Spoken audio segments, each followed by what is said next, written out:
Once upon a time, in a faraway kingdom, there lived a young girl named Cinderella.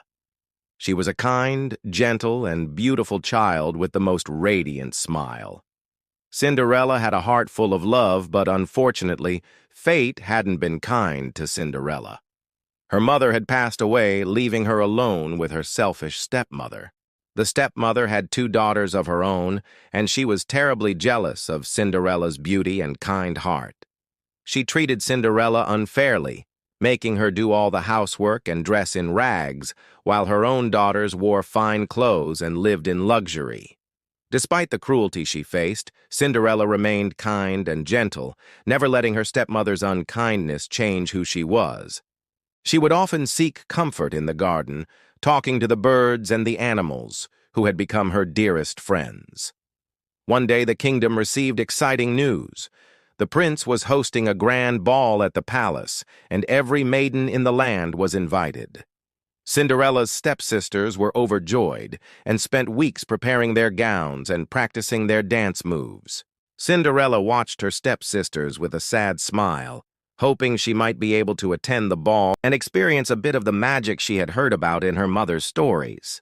But her stepmother was insistent that Cinderella would stay home and continue with her chores. The night of the ball arrived, and Cinderella was left alone in her old clothes while her stepsisters and stepmother departed for the palace.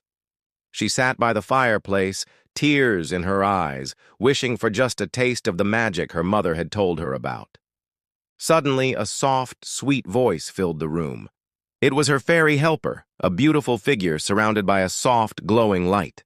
"Why are you crying, my dear?" the fairy helper asked. Cinderella explained her wish to attend the ball, but how her stepmother had been unkind and refused to allow her to go. The fairy helper smiled and said, "Don't worry, my child. You shall go to the ball."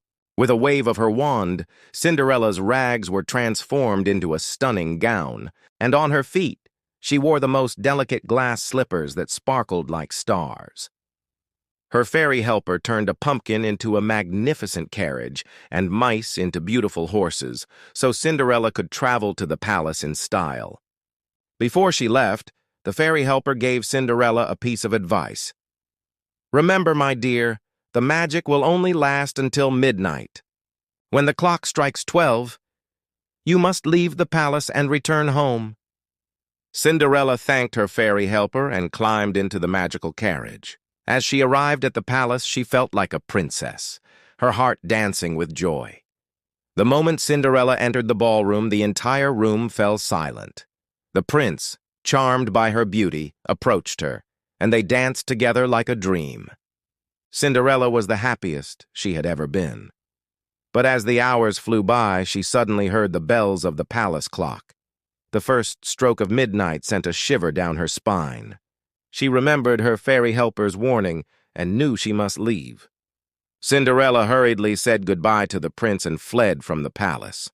As she ran down the grand staircase, one of her glass slippers slipped off her foot. She didn't have time to retrieve it, and so, with only one glass slipper, she disappeared into the night.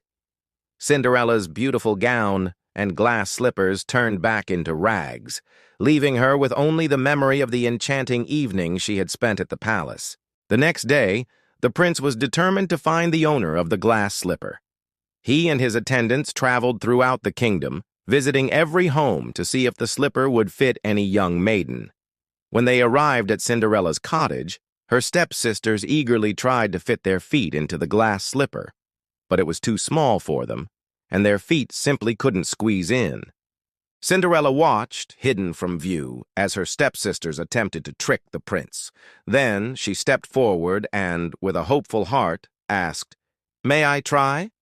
The prince agreed, and as she placed her foot into the glass slipper, it fit perfectly. The prince's eyes lit up with joy as he realized he had found the maiden he had danced with at the ball. Cinderella's stepsisters were astonished and upset.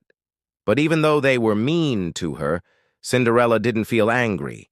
Instead, she forgave them for their unkindness, as she believed that kindness was the most important thing in the world. And so Cinderella was reunited with the prince, and they lived happily ever after proving that goodness, kindness, and a loving heart could overcome the challenges life may bring. Moral of the story: being kind and having a loving heart can help you through tough times. Even though Cinderella faced meanness and hard work, she stayed kind and gentle, and her goodness led to her happiness and success. The story also shows the importance of forgiveness, as Cinderella forgave her stepsisters, teaching us that being kind and forgiving are very important.